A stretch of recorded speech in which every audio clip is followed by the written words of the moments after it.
Continuamos con Cerrando la Noche. De inmediato vamos a conversar con nuestro invitado de hoy, el doctor Bunel Ramírez. Bunel es abogado de los tribunales de la República, ex candidato a regidor, presidente de la Fundación Trato, que esa es la fundación por la transparencia total, Bunel.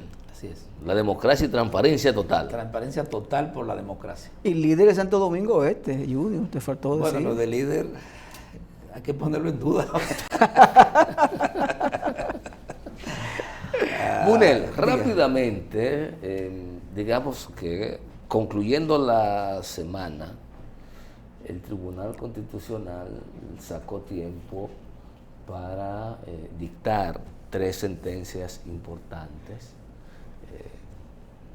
que tienen impacto y gravitación nacional. Una es la sentencia que declara no conforme con la Constitución la ley 1015, que modifica algunos artículos del Código Procesal Penal. La otra sentencia tiene que ver con la declaratoria de inconstitucionalidad por un asunto de forma en el nacimiento de la ley que se ha conocido como la ley 0124 o ley del DNI, y la otra tiene que ver con la declaratoria de inadmisibilidad del recurso de inconstitucionalidad promovido contra la ley 6124, que declaró la necesidad de la convocatoria de la reforma constitucional.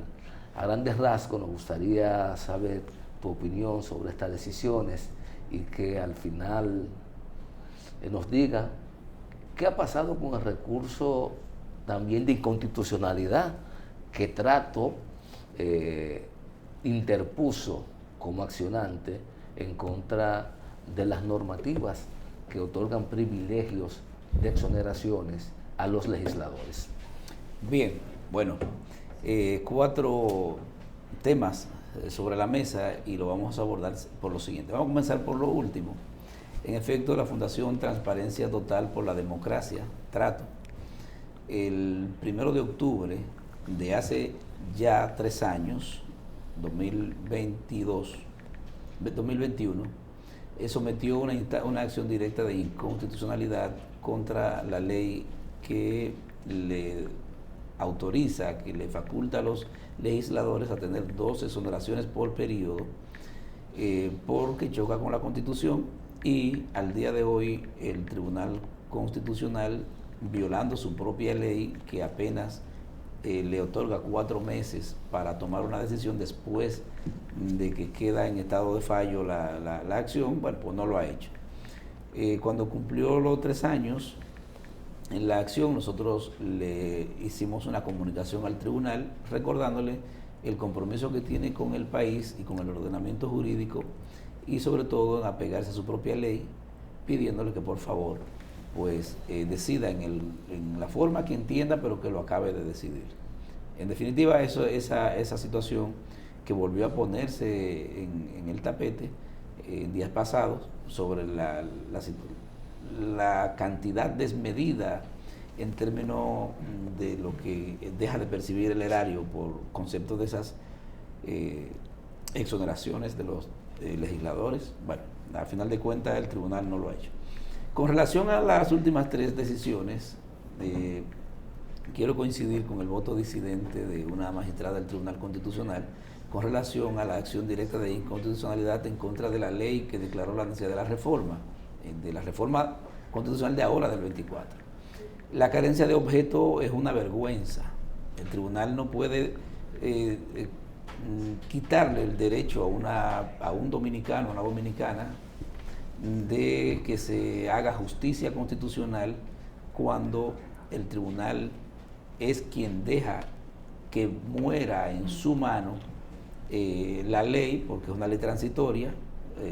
Se ejecutó la ley, se hizo la reforma, entonces ahora es el constitucional que carece de objeto. Es una irresponsabilidad, no debe el país celebrar eso, porque eso es denegación de justicia constitucional, y viniendo de un tribunal garante de la Constitución, garante de los derechos fundamentales, de hacer cumplir el ordenamiento jurídico en el aspecto constitucional, entonces desdice mucho.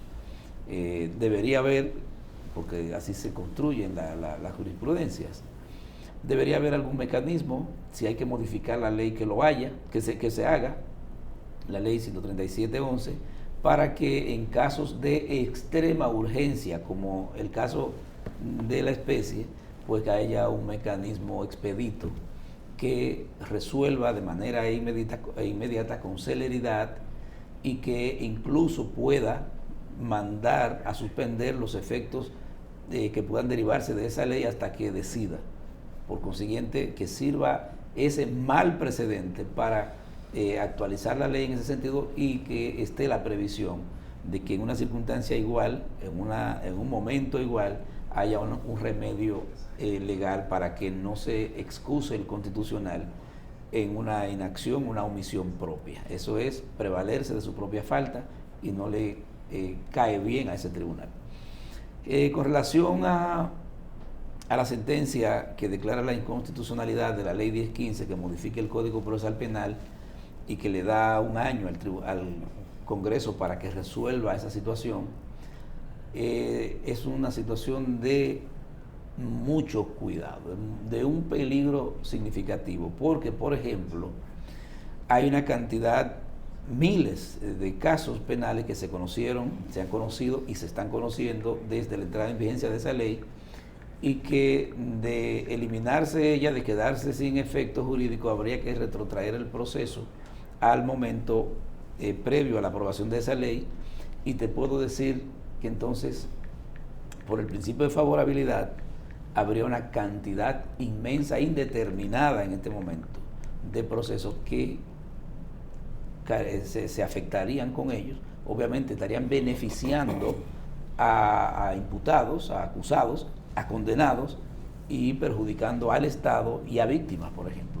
Sí, sería un caos que no podemos ni siquiera entrarnos en la imaginación de lo que pudiera ser.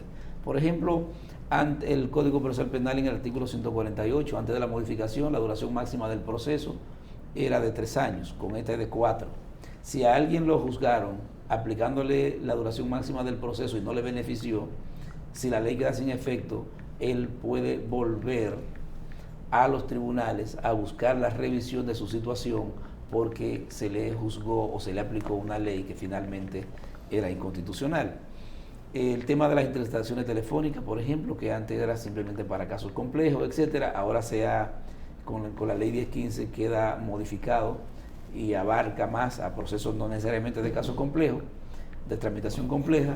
Entonces pudiera haber un tema de legalidad cuando a alguien lo condenaron, por ejemplo, o lo enviaron a juicio o lo estén juzgando porque le interceptaron su comunicación, su teléfono, cuando la ley que lo permite pasa a ser inconstitucional, entre muchos otros detalles que pudiéramos seguir desarrollando.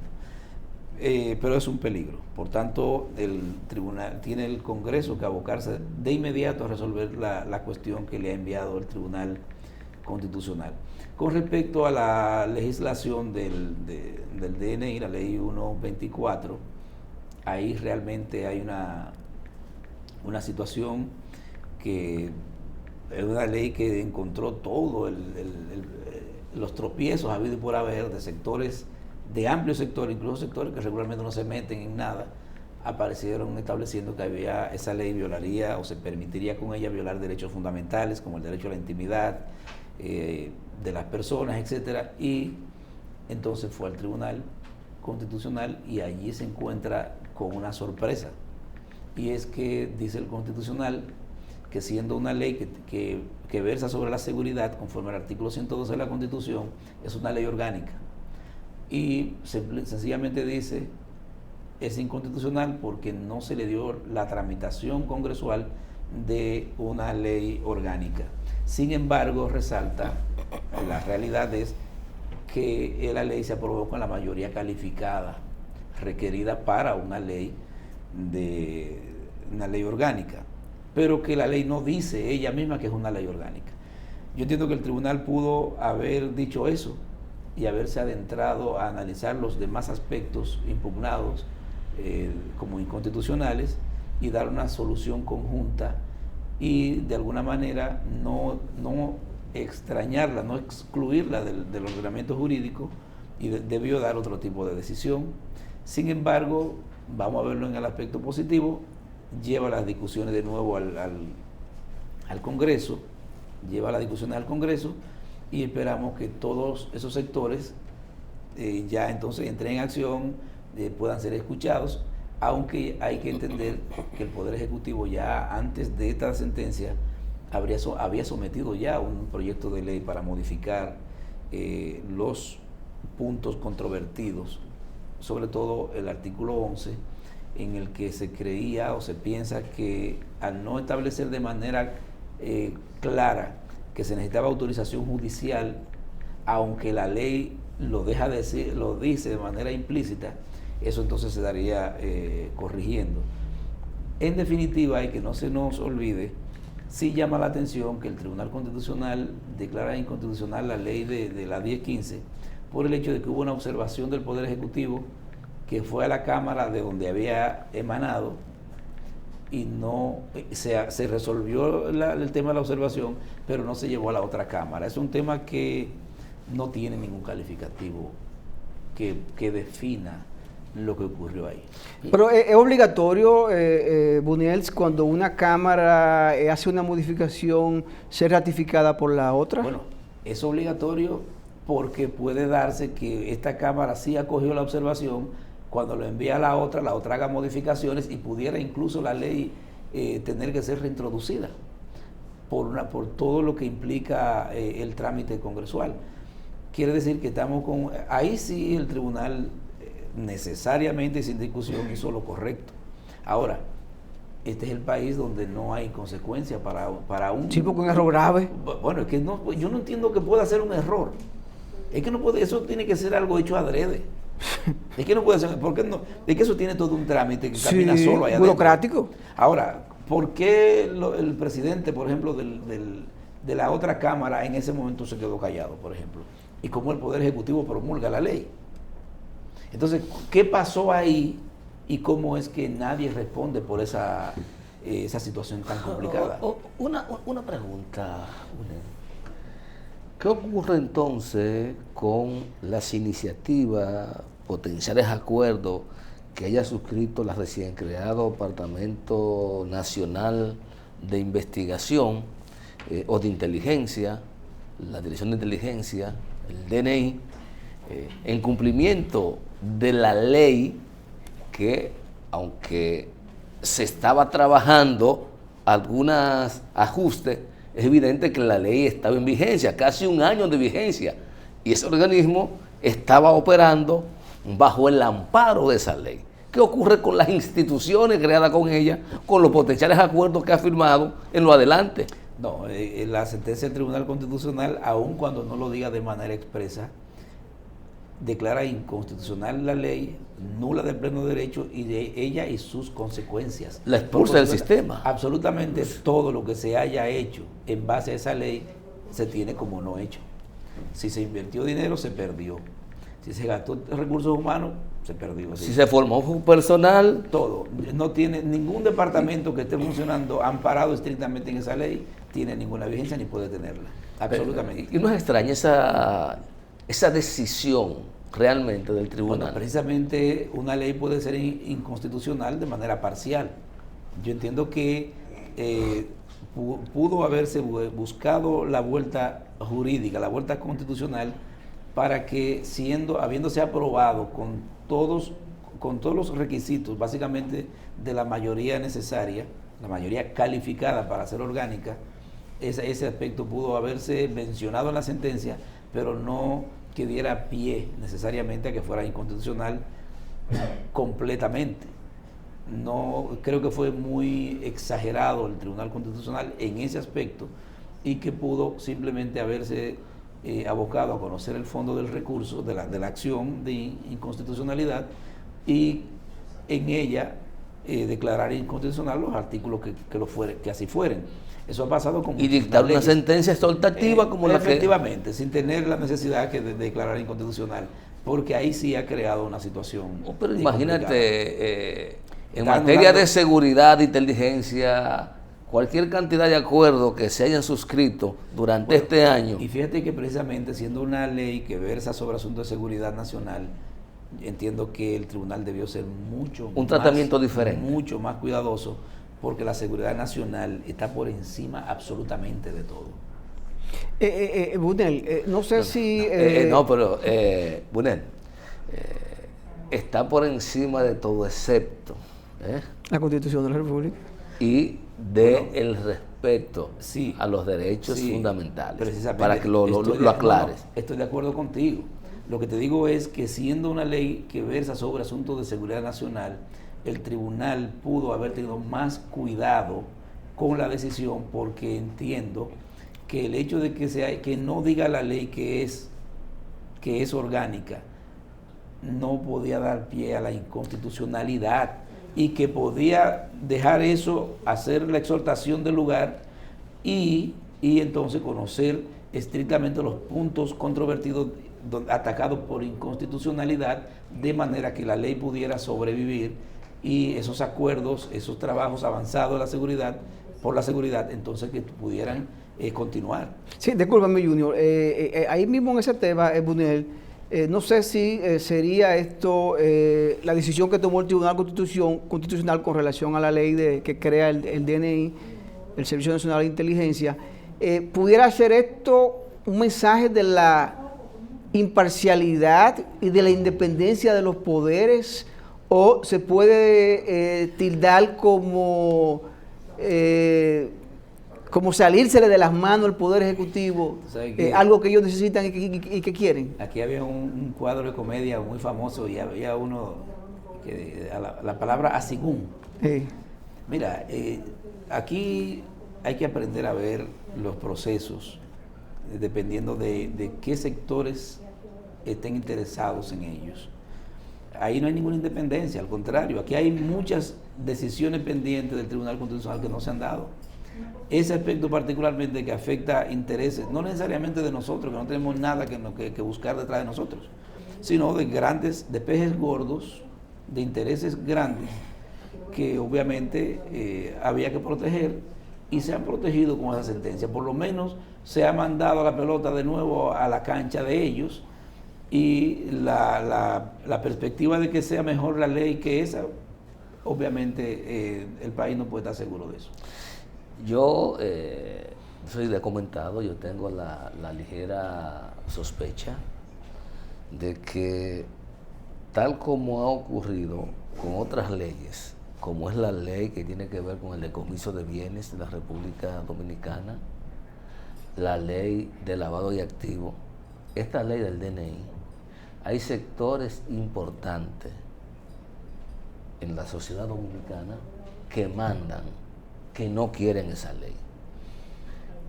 Y creo que más allá de lo obvio, se esconden esos intereses que no toleran. Aquí hay riquezas que no toleran una inspección, no pasan el sedazo. Aquí hay compañías nacionales y extranjeras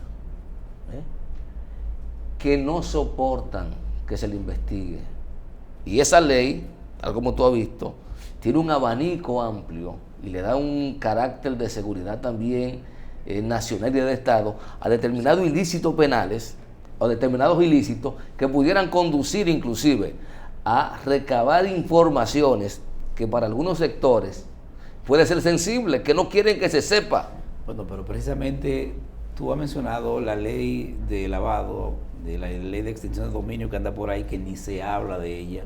El tema del Departamento de Bienes Incautados y demás es el talón de Aquiles de esa ley de extinción de dominio. Y esta última ley del DNI necesariamente te dicen a ti que los sectores que realmente gobiernan, los poderes incluso extrafácticos, no vamos a decir que ni siquiera son fácticos, esos sectores oscuros, son los que a final de cuentas determinan. Y por eso tú tienes que ver con preocupación la conformación del Congreso Nacional. ¿Quiénes son, en sentido general, nuestros legisladores y a qué intereses responden y cómo llegan a esas posiciones? Entonces, todas estas cosas no son más que accesorias a lo que es realmente el problema de fondo. Tú tienes aquí cualquier sector representado en el Congreso Nacional y eso debe llamar la atención. Budel, vamos a agradecer de verdad tu participación en Cerrando la Noche, y tenía unos días sin pasar por aquí, pero siempre pues aceptas nuestras invitaciones. Aquí está una vez más. Agradecerte, Budel. Gracias a ustedes por la invitación. Señores, despedimos al abogado Budel Ramírez, amigo de este espacio, un líder de Santo Domingo Oeste. La verdad es que vamos a una pausa. Luego de la pausa venimos ya con la parte final de este su programa Cerrando la Noche.